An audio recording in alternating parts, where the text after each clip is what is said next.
new polls out this week show despite President Trump's controversial actions related to Russia, NATO, and immigration, or issues right here at home, support among his base remains high. News 5's John Kosick tells us that could impact a number of Ohio races in November. And what those poll numbers show is that if you ask someone what they think of President Trump, the answer you will rarely get is, "I don't know." Recent poll numbers show that while President Trump's approval overall may be at 45%, among Republicans it is 90%, a number roughly equal to the Democrats who disapprove of him.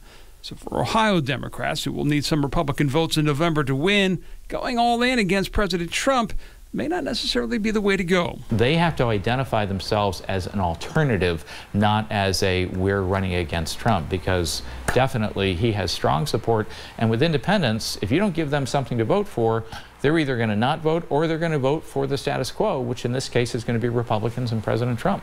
The New York Times, along with Gallup, recently tracked the in-party approval rating among presidents and found that among Republicans at this stage of his presidency, Donald Trump's approval rating trailed only George W. Bush's after 9/11.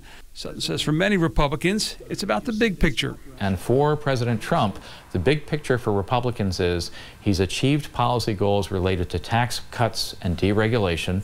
The trade tariffs, they're waiting to see how that goes, but they're not necessarily judging him on that basis.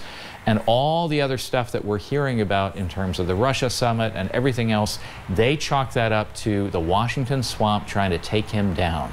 And when you have passions that high on both sides, you have voting blocs who are and will be engaged come November, with independents being the targeted key. I do think that we're going to see an overall turnout that'll be up compared to 2014 and even 2010.